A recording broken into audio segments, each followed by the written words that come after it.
Hey guys, okay, so Spiderwick Chronicles, read aloud, here we go. We are on page 100. Let's see, we're in the middle of a chapter actually. Let me find what chapter we're on.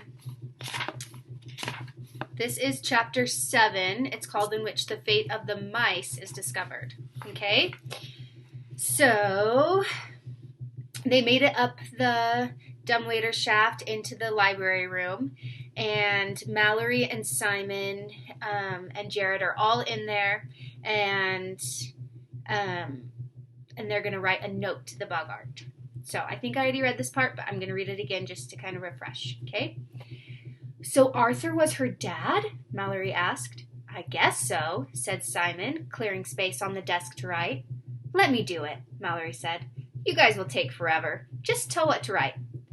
She unstopped the ink and dipped the pen. It made a scratchy but legible line on the paper. Dear Boggart, Simon started. Do you think that's polite? Jared asked. Well, I already wrote it, Mallory said. Dear Boggart, Simon said again. We are writing you to say that we are sorry we messed up your first house. We hope you like what we made, and that even if you don't, that you'll stop pinching us, and other things. And that if you have Geoffrey and Lemon Drop, to please take care of them, because they are good mice. Got it, Mallory said. Okay then, said Jared. They put the note on the floor near the little house and left the library. Over the next week, none of them had time to visit the library, even through the linen closet. Construction people and movers were milling around the house during the day, and their mother was watching them closely at night, even going so far as to pace the hallways.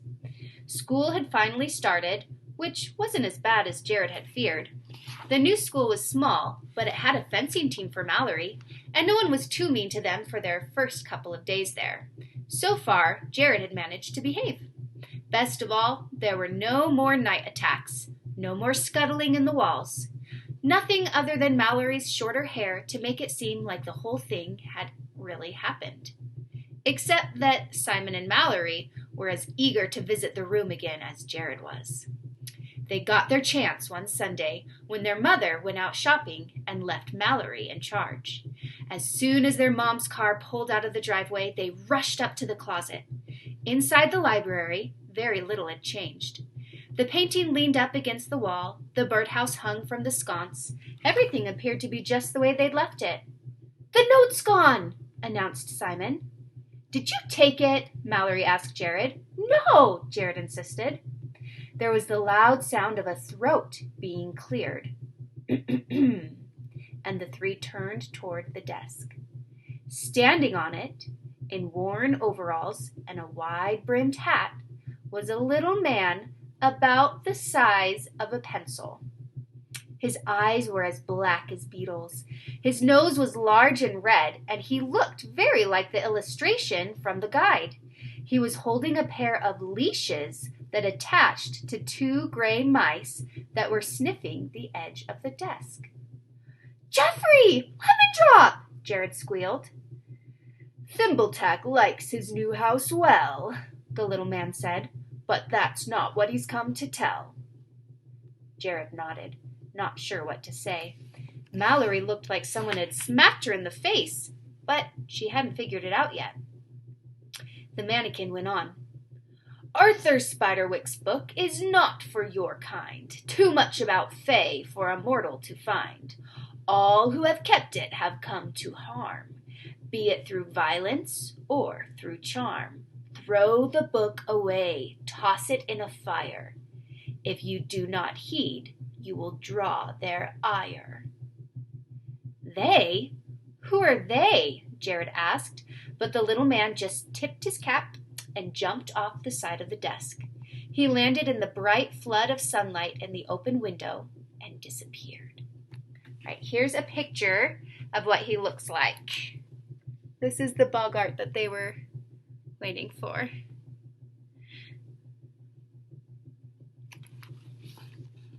Mallory seemed to break out of her trance. Can I see the book? She asked. Jared nodded. He'd taken to keeping it with him wherever he went. Mallory knelt down and flipped through the pages with her fingers, quicker than Jared could read. Hey, Jared said. What are you doing? Mallory's voice was weird. I was just looking. I mean, this is a big book. It wasn't a small book. Yeah, I guess. And all these entries, all these things are real? Jared, that's a lot of real. And then Jared understood what she was saying. If you looked at it that way, it was a big book. An absolutely huge book. Too large to even comprehend. And worst of all, they were only at the beginning.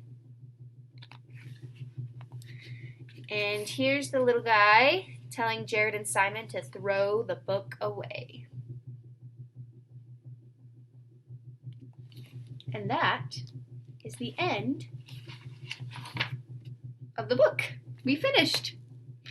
There's a second book to this series, so I will try to get it at the library if I can find a copy to check out, if I can get into the library, so that we can read the second book. If not, I'll find another fun book to do for Read Aloud. Okay? Love you guys.